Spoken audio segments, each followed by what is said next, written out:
Good afternoon, ladies and gentlemen. It is I, Imperial Dane, with another Propagandacast for you and another 1 versus 1 on Semois. Yes, indeed, we are having another look on Semois for a slightly different game this time around. So, let's have a look at the opponents in the northern corner. We have Ancient Storm, the ancient Prussian warrior ready to force back the Allies, leading the elite 1st SS Panzer Division, or at least elements of it. And we have Mr. Mayopie of the 1st Infantry Division of the British forces, ready to give Jerry a good show for his money. So, let's get to it, shall we? And we see a lieutenant being popped right out of the headquarters command truck, recon section on the move. And we have another Kettenkrad on the from Mr. Ancient Storm.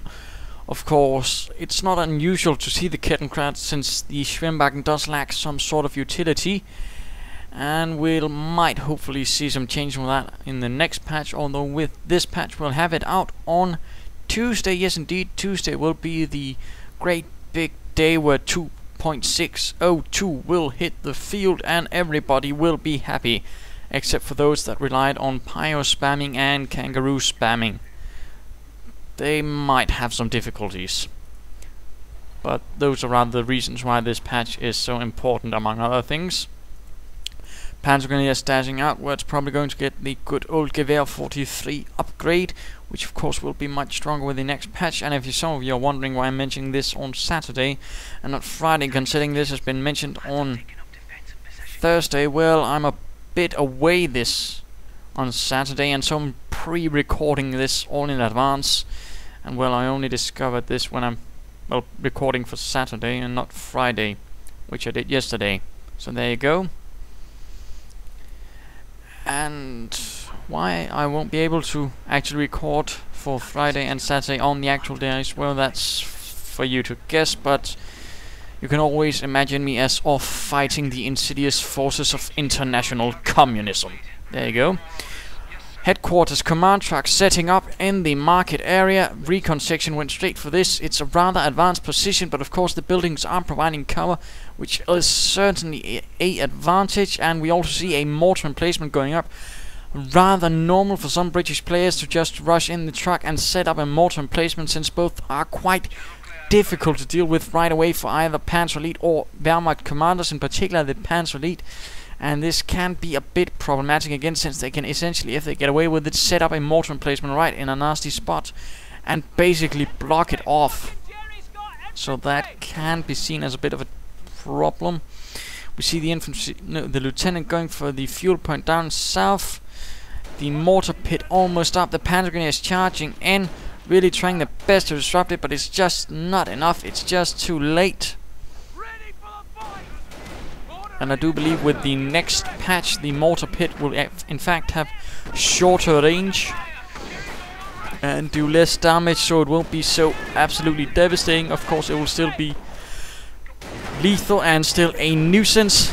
Panzer Grenadiers charging into this building, albeit I'm not entirely sure who wants to do this at the moment. If you have a British player setting up a strong point right at a central spot, you generally want to adopt a strategy of avoiding this strong point. If he's so keen on using resources on some sort of strong point, ignore it, let him waste it on that, and then focus on the rest of the map. For example, these 2 victory points, and harass him around here. Keep him moving, keep him away from the strong point, and then all of a sudden, I apologize there, you strike out of the dark and then knock out the strong point while all of his forces are scattered about. That generally tends to be a good tactic or strategy, and there we go. Panzer Grenadiers instead ending up being tied up, surrounded on all sides, and really taking fire. They are certainly close to not really being able to doing it for the mortar to actually hit them, but at the same time I don't feel it's the best usage of the Panzer Grenadiers as such. Then again, I might be wrong, since he's still managing to tie down 2 infantry sections, but now we have a Bren carrier on the field as well. And of course the German forces are continuing to seize the rest of the map. We see a Kampfgruppe Company going down for the Ancient Storm. Question will be, what will he get from it? Will he be getting some sort of mortar half-track, infantry half-track, Panzerschrecks and the infantry half-track? That could certainly work, and I do apologize for the steam pinging in my background. Someone must be trying to communicate with me. I'm afraid I can't actually respond at the moment. So let's hope he desists.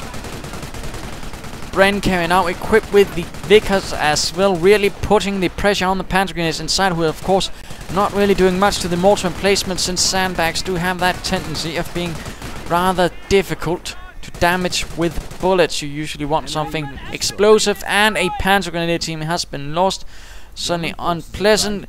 Kettenkrad going straight for this fuel point, certainly not a bad idea, since this will in fact deny the British player the only other fuel point he actually has, since everything else is in the command of the 1st SS, and he's going straight for the Panzerjäger command. So we'll probably be seeing armored cars, albeit I'm not entirely sure of the viability of this at the moment, but at the same time, if he goes for the Marder 3, it will certainly be able to do quite a trick on the headquarters command truck if he can maneuver them in through here. Of course, this does prerequisite that the British player doesn't secure this entire area by himself. In the meantime, Panzer Grenadiers moving out, one team moving in, trying to disrupt a bit here, but not really any focused movements at the moment. And so far, Mr. Mayo is securing the central area with his infantry sections, and the Bren carrier crawling around like a tankette and blasting away, albeit I do believe it has too many men in for actually to be a tankette, since tankettes only had one man in them, and they were for the most part quickly adopted, except by the Italians. Go figure. And we have the Panzer Grenadiers maneuvering in on the cafe at the spot where the British can't really hit back. For some reason, this big hole in the wall actually doesn't constitute a viable firing point. I think that might be a bug actually. And we see the Bren carrier blasting away at these Panzer Grenadiers, who are slightly exposed. Not good, but they are beyond the range of the mortar pit 3-inch mortar emplacement. Bren carrier Kettenkrad still continuing to harass, and Panzer Grenadiers trying to do a bit of damage to this Bren carrier. And I do believe we have the armored car from the Panzer Elite dashing out, going to put the damage out on the Bren carrier with its 20mm autocannon. There we go. Heavy damage right in the Bren carrier, and there we go. Bren carrier has been rendered a smoldering wreck in the name of the fatherland, as Panzer Grenadiers are moving towards the central victory point. But there the mortar pit does kick in and makes it a very risky task. Instead, again, I'd really have recommended instead focusing on these points and constantly forcing the British player to move out to him without the aid of those emplacements, and really using the fact that British troops aren't necessarily the strongest on the attack against him. And we see the field support truck setting up here, getting him additional munitions. It's really a lot of munitions Mr. Mayo is going for. Apparently this British chap having a fondness for pies filled with mayonnaise. Mayonnaise. I do believe I might have tried to pronounce that a bit too Danishly. I do apologize. Mayonnaise. There we go. Never had a need to actually pronounce it in English until now. And we have a Panzer Grenadier team being set upon by the recon section as mortar shells are raining in, killing one poor Panzer Grenadier, possibly dying hard, and leaving the other wounded, forcing the last man to retreat. Poor Deinhardt, and now another Panzer Grenadier team has been lost. Absolutely tragic, and I do believe he's not doing anything to actually replace the Panzer Grenadier teams. One armored car already having suffered heavily. Bren carrier troops moving in. These Panzer Elite armored car really needs to get out of there. Oh dear, one is armored, and Bren gunfire is raking the hull of the armored car, and we'll most likely see it be knocked out. A bit of covering fire as Panzer Grenadiers charge in, and the armored car fires as well, but no luck. Instead, the other armored car can only fire in the glow of the other armored car. Certainly a nice little light effect. And we see the sappers charging in and moving into the church for safety, albeit I doubt God will provide any protection, but those nice brick walls will. And firing away at the armored car, which really needs to get out of there before it gets hit by a mortar shot and really ends up in a nasty situation. So far, the Panzer Elite strategy of attacking right at the British strongpoint has so far not really succeeded. As you may have noticed, he suffered heavily and not really been able to replace his troops, but might be getting another Panzer Grenadier team. We'll have to see. And we see a 17-pounder anti-tank being set up. Apparently expecting something really nasty to be thrown at him this early is a bit unusual, I might say. But at the same time, considering the fact that he barely has any fuel, any access to it, one can't entirely blame him for going for such an asset. And we also see a casualty clearing station going up. So it could still go either way if the Panzer Elite commander knows what he's doing and desists in those frontal assaults. Well, that is the question. Lieutenant caught on his own assault fire, raking him, but he dies and probably won't even be awarded a posthumous Victorian Cross. Recon section being run off by the armored car. And what else are we seeing? Not much else, but goodness gracious, Royal Scots Engineers have been called upon to provide Churchill's full support.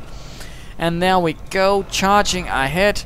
And this is really going to put quite a number on the Panzer Elite commander, since, if you may not have noticed it, the number of anti-tank assets he is in possession of currently are nil. He has an armored car, he has assault rifles, Gewehr 43s, but there's absolutely nothing to deal with this Churchill Mark IV infantry tank, and it will certainly be able to have a picnic, wreaking absolute havoc on the unfortunate Panzer Grenadiers and the armored car, which will probably be rendered another wreck. Medic being shot at by the ruthless SS troops, and now the Churchill charges in, killing 2 Panzer Grenadiers in one shot, sending the others into tank shock, and now firing away at the armored car, but the wreck of the other does provide protection. I'm not entirely sure what happened to suppress those, though. I have absolutely no idea. Must have been a mortar round hitting them, causing them to panic. And we have a tank buster team taking cover behind some shrubbery and a fence.